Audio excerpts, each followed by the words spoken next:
Donc bonjour à tous. Je suis ravie aujourd'hui d'accueillir donc dans ce nouveau format qu'on a de Alchimie du ciel, Hélène Huc.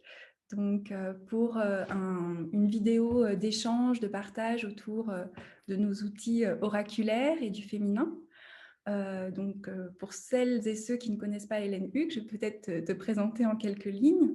Donc Hélène est tarologue, autrice du tarot de l'unité, prêtresse isiaque sur la voie de Marie-Madeleine. Et voilà, donc c'est quelqu'un que j'admire beaucoup et je suis très heureuse de t'avoir pour initier cette série. Donc, pour ouvrir la voie de nos discussions parfois informelles qu'on a pu avoir et aussi au sein d'échanges. Donc voilà, je trouvais ça intéressant d'amener, surtout pour cette année de 2022, pour astrologiquement, moi, dans mon cadre de référence, il y a vraiment en mars, avril, des énergies très neptuniennes, donc qui vont nous parler de cette connexion à la spiritualité, mais aussi de cette potentielle ombre ou de beaucoup de confusion autour de certains concepts. Et aussi, mon idée, c'était que dans le premier podcast qu'on a fait pour introduire l'année avec Thomas et Sophia, on l'a intitulé la grande déesse. Et il y a certaines personnes aussi, astrologues, symbolistes, comme Luc Biget, qui évoquent souvent cette idée que s'il y a un nouveau mythe à écrire, j'allais dire, pour réédifier sur ce qui a déjà été fait, c'est ce mythe un petit peu de la grande déesse et du féminin. Donc, je trouvais ça très en syntonie ou en cohérence voilà, qu'on échange autour de ça. Et je ne sais pas pour toi si tu sens aussi... alors, ce grand retour du féminin, je pense qu'on depuis les années 70 avec Starwalk, il y a quelque chose comme ça qui est déjà là, mais est-ce que tu sens aussi dans ta pratique, dans ta connexion verticale, qu'il y a quelque chose là vraiment cette année qui s'ouvre encore plus ou... Ouais. Déjà, merci de m'accueillir, Caroline. Je suis Avec super plaisir. contente d'échanger avec toi sur ces sujets passionnants. Oui, pour te répondre, effectivement, bon, comme toi, je pense que on n'est pas les seuls à faire le constat qu'il y a évidemment quelque chose de fort qui se passe autour du féminin, de ces énergies féminines qui reviennent sur le devant de la scène depuis quelques années. Et tout particulièrement cette année 2022, pour moi, c'est très, très clair. Alors moi, mon cadre de référence, il est un petit peu astrologique parce que voilà, j'ai commencé à me former avec toi et puis je poursuis là depuis quelques temps. Donc, c'est vraiment un sujet qui me passionne. Mais mon cadre à moi, il est beaucoup plus axé autour des arcanes du tarot et de la numérologie sacrée. Et c'est vrai que cette année 2022, moi, ça fait déjà plusieurs mois que j'ai de gros, gros signaux, on va dire, subtils et moins subtils d'ailleurs, autour de cette énergie que j'appellerais l'énergie Alors, dans le tarot, ça va être la papesse, puisque c'est la lame qui porte le nombre 2 et que l'année 2022, on a 3 2 en enfilade là, qui nous martèle déjà ce chiffre. Et cette papesse du tarot, pour moi, elle est vraiment la représentation de la grande déesse, de la mère divine, ce qu'on va appeler la mère divine, c'est-à-dire cette figure féminine qui contient en elle et qui rassemble et qui en même temps transcende tous les archétypes féminins, qui les porte en elle et qui les unifie tout en étant une entité bien spécifique. Et que moi, j'appellerais la Sophia, la sagesse, c'est un terme qu'on va retrouver chez les gnostiques, chez les Grecs, donc qui sont du coup des lignées spirituelles auxquelles moi je me rattache dans ma tradition. Et, euh, et c'est vrai que cette année, j'ai cette sensation que euh, il y a il y a un appel très très fort. Alors chez les femmes, c'est évident, mais pas que. J'ai l'impression aussi que de plus en plus d'hommes sont sensibilisés à cette présence féminine-là et que on est invité, voire exhorté même à faire entrer cette conscience du grand féminin dans nos vies, à nous relier aussi à la terre, hein, parce Oui. qu'avant tout, c'est aussi Gaïa, c'est aussi cette conscience du vivant et de l'organique Mhm. versus le technologique et l'inorganique pour le coup. Oui, et c'est étonnant, ça m'évoque beaucoup, moi, Uranus en taureau. Et Ouais. justement, puisque, pour peut-être rappeler, hein, Uranus, qui d'ailleurs, à tort ou à travers, est associé à la technologie, hein. Mm. Mais c'est une planète qui correspond à de grands mouvements ou à de grands bouleversements au niveau sociétal. Et l'énergie du taureau, c'est comment on va habiter le monde de la forme, donc le monde du vivant, le lien à la nature, le lien à la nourriture, le lien à comment on se sent nourri par Gaïa. Et moi, j'imagine toujours ce taureau comme étant la coupe, hein, donc la coupe justement de la déesse. Et comme tout archétype, il y a aussi une ombre, hein, donc l'ombre d'Uranus en taureau pourrait être comment on peut modeler le vivant ou comment on peut justement vouloir mettre de la technologie sur ce vivant. Mm. Mais dans la lumière, c'est aussi un grand réveil. Tout transit d'Uranus correspond souvent à une révolution des consciences, hein. Donc, et aussi une conceptualisation peut-être des fois, enfin, en tout cas moi qui suis très uranienne, quelque chose que j'ai beaucoup qui peut être trop conceptuel. Et c'est vrai que le taureau nous ramène à la terre, à la simplicité, au vivant. Et ça m'évoquait aussi, tu évoquais donc la prêtresse, la lame 2. Moi, ça m'évoque Vesta en astrologie, qui est très présente. Là, c'est moi, puisqu'elle est conjointe à Mars, conjointe à Vénus. Donc, ça m'évoquait aussi ce que tu disais, hein, le réveil tant masculin et féminin.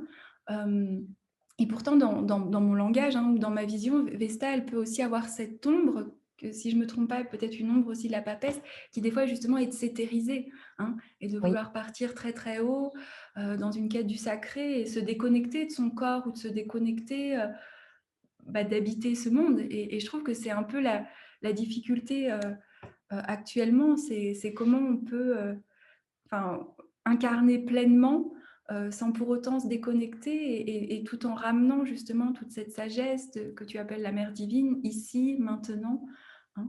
ouais, tout à fait. C'est un enjeu, je pense, très, très important. Alors, il y a plein de choses dans ce que tu dis. Moi, ça m'évoque c'est déjà les cornes du taureau. Mhm. Moi, dans ma tradition égyptienne, on va tout de suite penser à la déesse Hathor, qui était Mhm. associée, qu'on représente en tout cas très souvent sur les frontons des temples ou sur les fresques, les bas-reliefs, comme une déesse à tête de vache. Donc, c'est la vache céleste. Donc, c'est à la fois cette énergie très stellaire, hein, donc, qui vient vraiment du ciel, mais qui en même temps, par ce symbole de la vache sacrée, en fait, Mhm. nous ramène sur Gaïa, sur la terre, et, euh, et pose justement cette question aussi, je trouve, de nos nourritures. Qu'elles soient des nourritures terrestres, mais aussi des nourritures spirituelles. Qu'est-ce qu'on va Mhm. faire de quoi est-ce qu'on va se nourrir comment est-ce qu'on va se nourrir et de quelle manière est-ce qu'on va nourrir les autres et le monde. Et ça, je Mhm. trouve que ce sont des questions très, très prégnantes en ce moment. Et ce sont des réflexions que j'ai pu avoir aussi à terme, enfin à titre personnel sur mon chemin initiatique à travers ma connexion avec des déesses comme Hathor, mais aussi comme Mhm. Isis, hein, qui sont des représentations de la mère Oui. divine avec des spécificités, on va dire, pour chacune d'entre elles. Mais il y a cette idée de lactation, en fait, tu vois, Mhm. d'allaiter.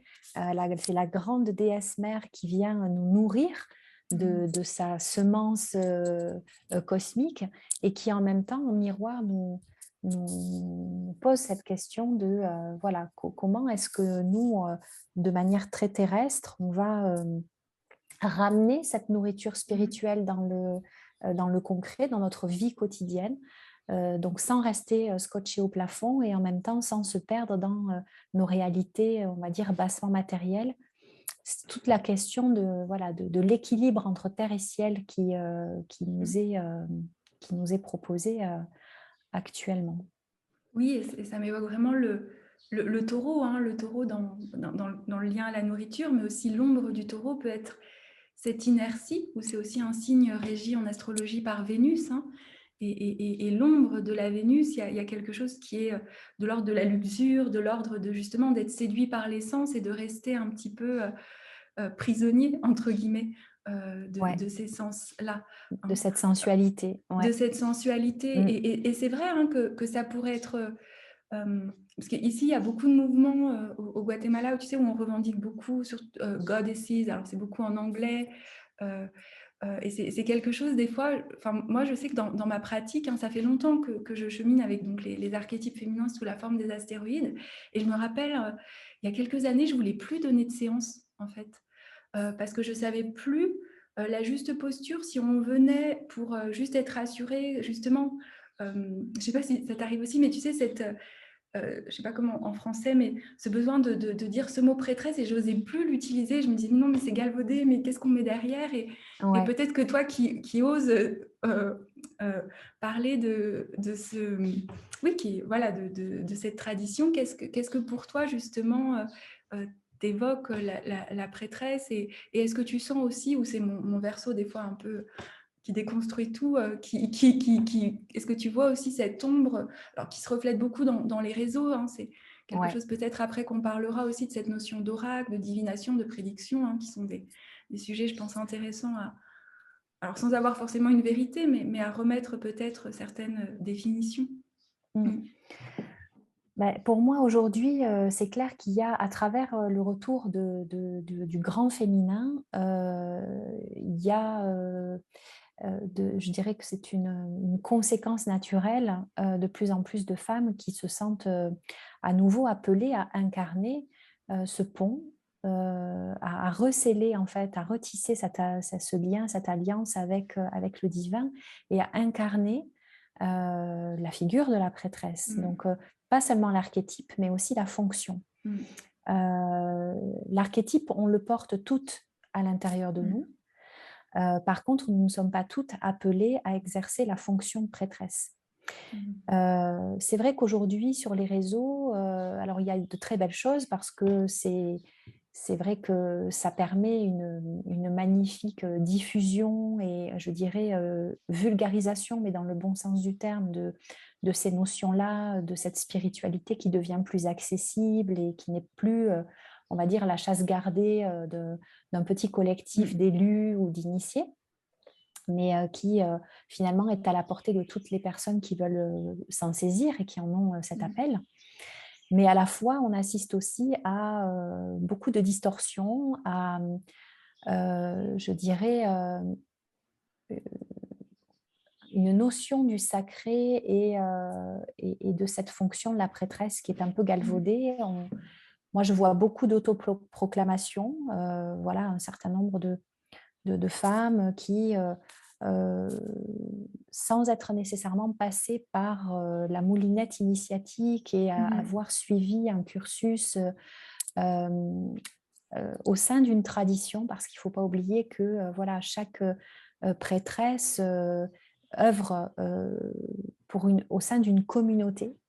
Et que ça, c'est le fondement même alors quelle que soit la tradition, hein, ça peut être une Mm. tradition égyptienne, celte, peu importe, mais en tout cas, le fait de s'inscrire dans une communauté est quelque chose qui me paraît être fondamental. Et d'autre part, le cadre initiatique est aussi pour moi le garant d'une certaine forme, non seulement d'authenticité de la fonction de prêtresse, c'est-à-dire que le cadre initiatique nous permet d'en mesurer toute la responsabilité, mais aussi l'initiation garantit une sorte de garde-fou parce que, voilà, comme je l'ai dit précédemment, on peut voir que l'ego spirituel a très très vite fait de s'emparer en fait de nous, hein. C'est vrai que Mm. ça peut être super à la mode et sexy, de dire je suis prêtresse de ci, prêtresse de ça. Mais, mais très clairement, dans les faits, c'est voilà, c'est pas une promenade de santé. Et quand on Mmh. s'engage dans un chemin comme ça, il faut s'attendre à ce que notre vie soit complètement chamboulée et à être passé vraiment à la moulinette des divinités qui ne nous font pas de cadeaux. Donc, c'est très, très exigeant et en même temps, ça nous ramène à beaucoup d'humilité. Mais cette humilité-là, ça ne veut pas pour autant dire que, enfin moi en tout cas c'est comme ça que je le conçois, qu'il faille se cacher aujourd'hui. Au contraire, moi je suis très fière du parcours que j'ai mené et que voilà et qu'aujourd'hui je continue à mener depuis mon initiation en tant que prêtresse et des transmissions que je peux être amenée à faire. Mais je suis aussi voilà, très très attentive parce que la question de l'ego spirituel, elle a vite fait de nous rattraper. Donc, le fait d'œuvrer au sein d'une communauté et d'avoir gardé des liens très forts avec ma mentor me permettent aussi, et puis d'avoir toujours des enseignantes et d'être toujours en supervision et d'être constamment un peu Mmh. sous l'œil de Sauron, Mmh. tu vois. Oui. Ben, en fait, je pense que c'est très, très important parce que ça permet de ne pas partir dans tous les sens, quoi. Bah, moi, ça m'évoque beaucoup, parce qu'on parle beaucoup de cette ère du Verseau, hein, et ça, c'est quelque chose dont parle un autre, Éric Beru. Et il dit, bah, en face du Verseau, il y a quoi? Il y a le lion. Et en fait, on est dans une société qu'il appelle avec le Verseau d'auto-engendrement, c'est-à-dire où les personnes, on le voit parce que peu de gens citent leurs sources, par exemple, hein, souvent, Ouais, il y a quelque chose où on s'est auto-engendré. Et en fait, le lion, bah, c'est quoi le lion? C'est la royauté, donc c'est être fidèle à cette tradition, hein, et on voit bien cet axe, hein, et tout axe, enfin en tout cas toute polarité en astrologie vise à être intégrée. Donc c'est vrai que le Verseau, souvent, alors il est irrévérencieux parce qu'il veut s'affranchir de la tradition, mais l'ombre pourrait être, bah, au nom de m'affranchir de la tradition, bah, je canalise la planète où j'ai reçu le message de telle étoile interstellaire et c'est la vérité, hein. Donc c'est aussi bah, ce qu'on exactement. disait, le délit d'hubris dont tu parlais, de cet ego qui est de se prendre et pour un dieu. Et généralement, dans tous les mythes, on voit qu'à la fin, ça se casse la figure parce que c'est Ah oui, pas tenable. Mais c'est vrai que moi, c'est exactement. quelque chose aussi qui me venait beaucoup avec les Vestas, hein, parce que qui est celle que je connaisse le plus pour l'étude, mais quand on regardait même la mythologie ou tout ça, on voit vraiment qu'elles étaient choisies, qu'elles devaient faire pendant 30 ans. Alors, ça dépend surtout à l'époque romaine. Avant, non, mais il y avait vraiment des initiations, des vœux de chasteté, alors, des vœux de chasteté, c'est toute l'ambiguïté de l'archétype de Vesta, hein, c'est à la période romaine, alors qu'avant, c'était les prostituées sacrées, hein. Mm. Mais même en lisant juste les romans de Marion Zimmer Bradley sur les prêtresses d'Avalon aussi, que Ouais, j'associe à l'archétype de Vesta, on sent qu'avoir le don, hein, c'est comme ça qu'elle le dit, avoir le don est difficile, enfin, et quelque chose aussi où j'imagine que dans un temps, on ne le veut pas, on se dit mais pourquoi moi, hein, et il y a quelque chose exactement. actuellement où des fois je trouve cette contradiction, parce que je me dis toujours, mais la Vesta, elle garde le lien à la verticalité, donc c'est quelque chose de très intime. Donc comment aussi, alors je comprends qu'on doit le transmettre, mais je trouve que c'est difficile de garder la croix, entre guillemets, entre Ouais, moi et le ciel, et puis bah, les autres, hein, sans s'enfermer, parce que je pense que c'est aussi une ombre de cet archétype de la prêtresse qui peut être l'enfermement, hein, on se replie dans sa grotte, on se replie dans les rituels, hein, euh, et c'est marrant, moi c'est quelque chose qui m'intéresse aussi, parce que l'archétype de Vesta, hein, je crois que c'est dans la tradition jungienne, hein, de Tony Wolff, est associé à la femme médiale, hein. Et la femme médiale, hein, souvent, ce qu'ils expliquent, c'est qu'il y a une sorte d'indéfinition à l'intérieur qui permet justement de recevoir. Mais que la difficulté d'être une femme médiale à notre époque, c'est qu'il n'y a plus justement de fonction sociale, hein. Euh, alors, je trouve que merveilleusement, dans ce que tu as pu créer, tu incarnes, et puis c'est quelque chose qui finalement, quelque part, si, tu as une fonction sociale, mais je pense que pour beaucoup de personnes qui ne sentent pas forcément l'appel de transmettre ou de ça, incarner aussi la prêtresse peut être difficile justement parce que, comme tu le disais, on oublie la communauté ou on œuvre plus dans l'invisible ou c'est pas quelque chose forcément qui est reconnu au titre d'une autre profession et peut-être que c'est mieux ainsi. Hein. Mais ce que j'entends souvent en séance ou dans les personnes, c'est que c'est parfois difficile en fait d'incarner ça dans le monde. C'est facile quand on Ouais. l'incarne chez nous, dans notre temple ou dans certaines relations. Je pense que c'est important, hein, on parle de cette ère du Verseau, c'est important aussi cette mutualisation de nos ressources, de nos échanges pour pas sentir qu'on part je ne sais pas où justement. Ouais, c'est hyper intéressant ce que tu soulignes parce que c'est pour ça que ça m'avait énormément intéressé ce que tu transmettais sur les archétypes féminins. Inutile de dire à quel point je me suis reconnue dans l'archétype de Vesta Oui, et je dans, m'en et dans doutais un peu. ses, et dans ses ombres, parce qu'effectivement, la tentation, elle peut être celle déjà de la fuite du monde tangible, du monde terrestre, de la 3D, hein, comme on dit. Maintenant, vous êtes tous des ploucs et moi, je Voilà. canalise le divin, tu vois. Donc, c'est bon, il peut y avoir cette espèce de snobisme Oui, spirituel de la prêtresse. j'aime bien ce Donc, snobisme spirituel. ouais. Donc, toute la difficulté, c'est qu'aujourd'hui, il y a ce retour de la prêtresse dans l'archétype et dans la fonction. Et la difficulté à laquelle on est confronté, c'est de rester fidèle à une tradition Mm. tout en s'adaptant à ces temps nouveaux en fait Mm. qui surgissent. Donc c'est toute la question de l'actualisation de l'archétype Mm. et de la fonction pour le coup.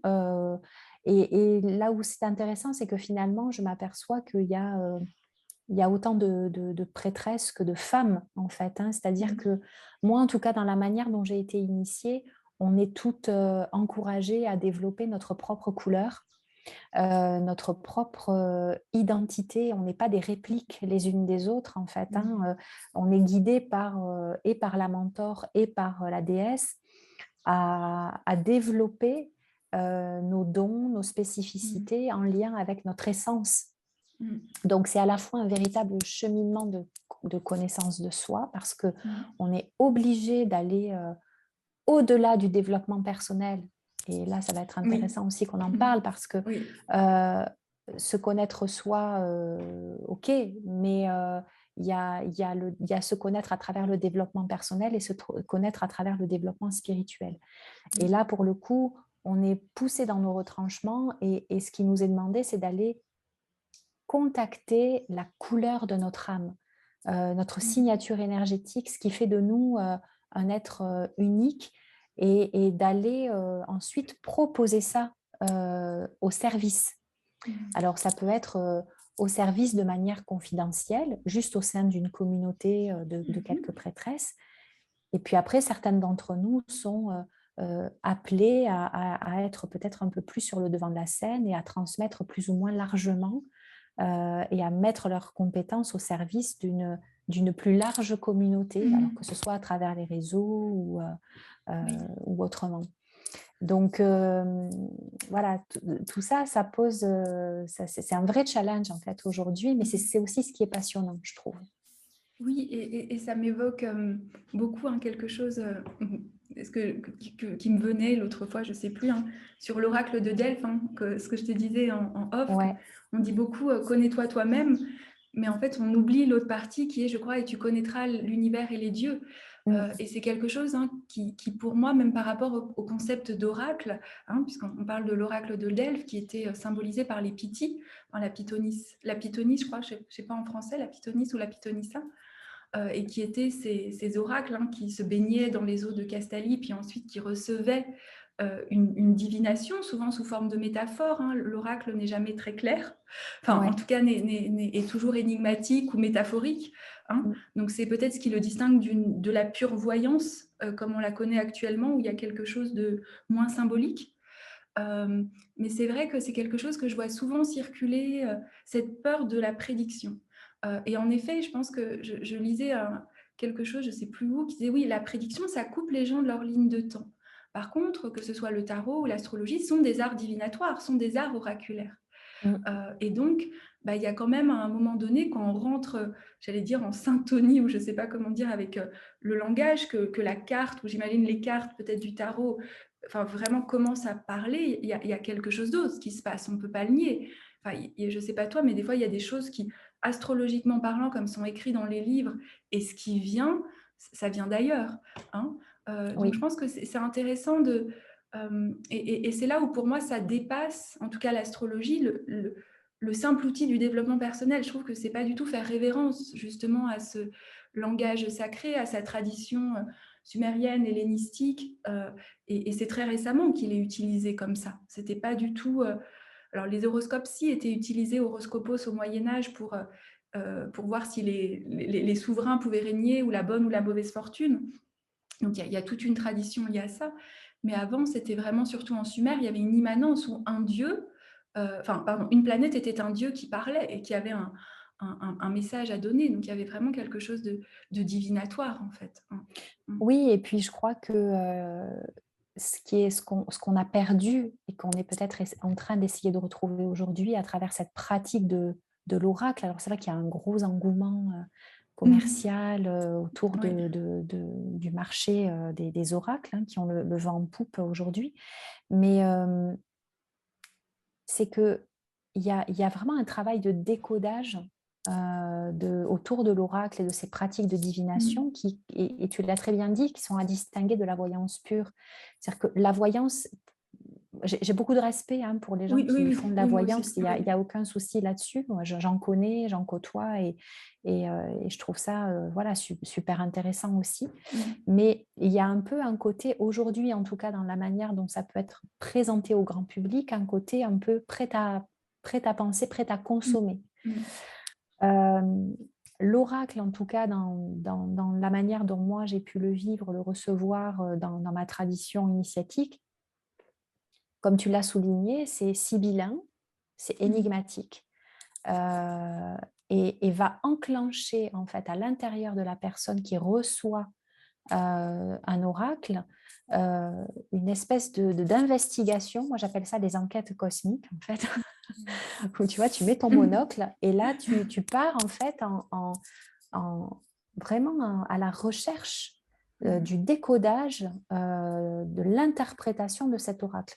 Qu'est-ce Mhm. qu'il va venir signifier pour toi? Comment est-ce qu'il va faire écho dans ton vécu? Donc là, tu te branches sur les signes, les synchronicités.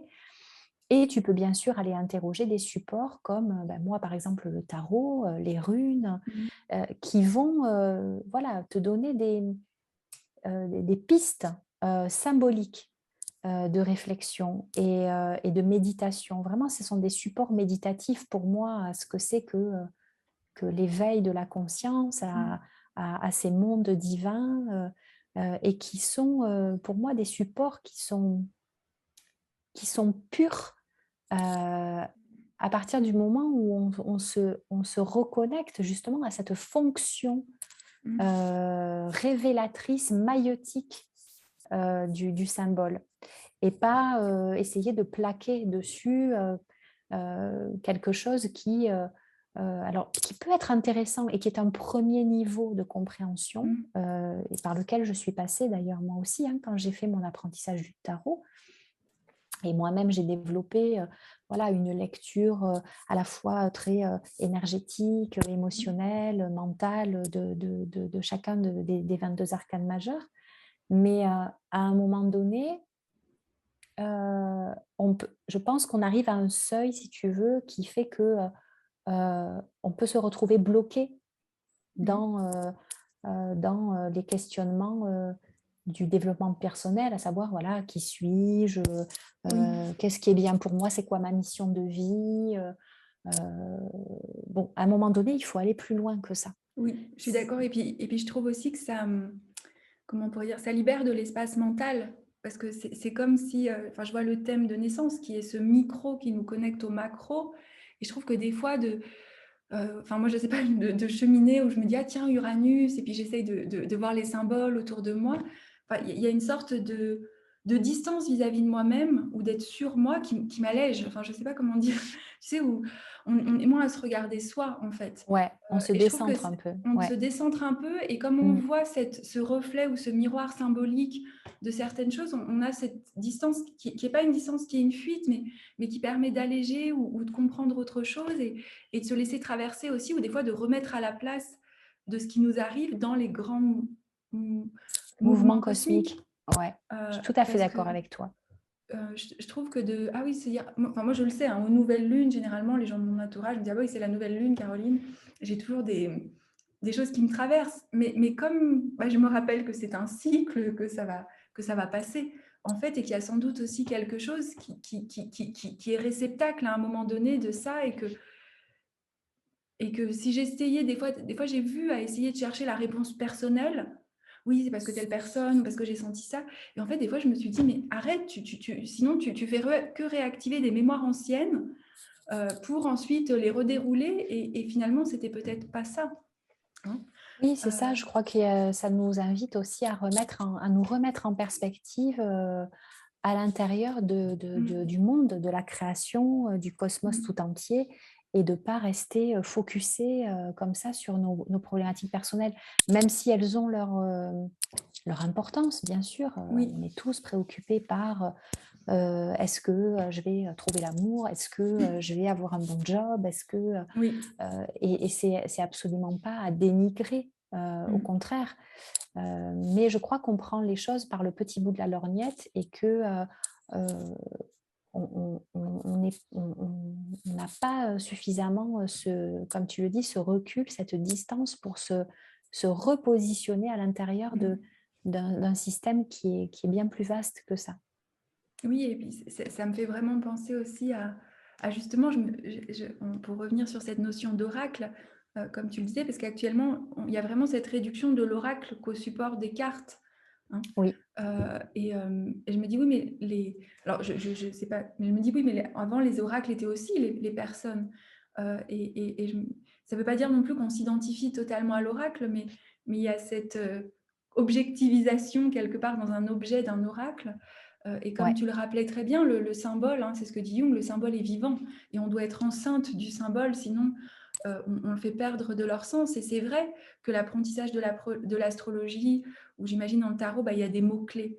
Mais si on oublie que ces mots-clés parlent de quelque chose de vivant, parlent de la psyché de quelqu'un et parlent de grandes lois cosmiques, on réduit beaucoup et on réduit justement un niveau d'interprétation de la personnalité ou de ce qui va nous arriver.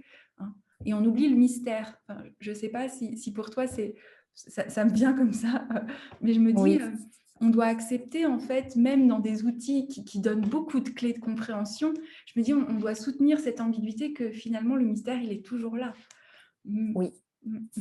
c'est exactement ça. Je suis tout à fait d'accord avec toi, dans le sens où le mystère, c'est aussi ce qui fait la beauté. Mm. C'est-à-dire que il y a un mouvement un peu ambivalent dans tout ça, c'est que on est inexorablement poussé à lever le voile du Mm. mystère et à chercher, à trouver le mystère des mystères, et Mm. en même temps, tout en sachant que il est sûrement aussi souhaitable que certaines choses nous restent inaccessibles. Mm. Parce que de toute façon, c'est une quête sans fin. C'est le voyage de l'âme. Alors, je trouve que c'est aussi ce qui fait finalement la beauté de ce chemin, ouais, de cette quête-là. Mm. Et, et moi, j'ai toujours trouvé ça finalement assez fascinant voilà, quand je recevais un oracle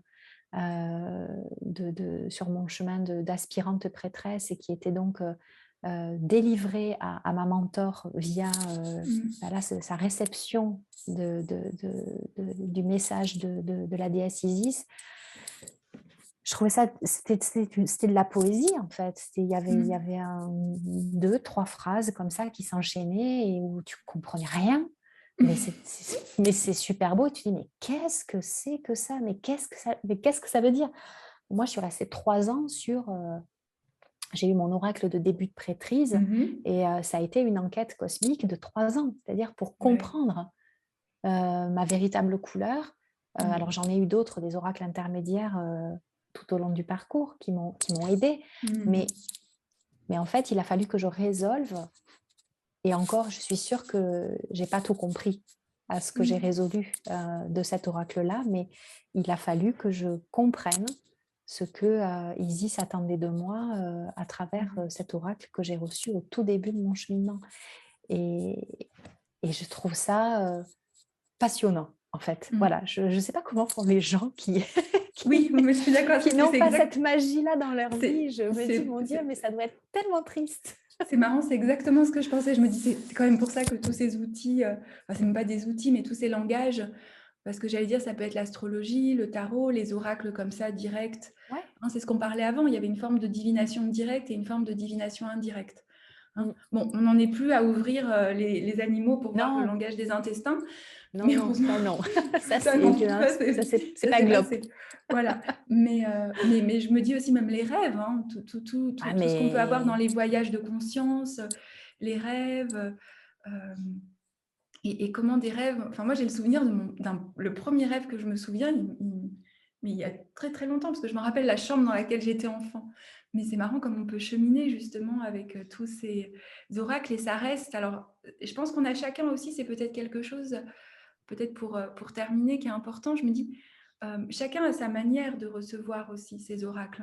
Hein. Moi, je sais que c'est beaucoup exactement. les images. Après, il y a aussi le langage au travers justement de la poésie, puisque la plupart des textes astrologiques que je les écris en 2 minutes et je ne me rappelle plus de ce que j'ai raconté. Donc, et donc, c'est pour ça, des fois, j'écris pas parce que ça vient pas. Bon, bah, tant pis, c'est la lune, bah, tant pis, ça passe. Et puis voilà.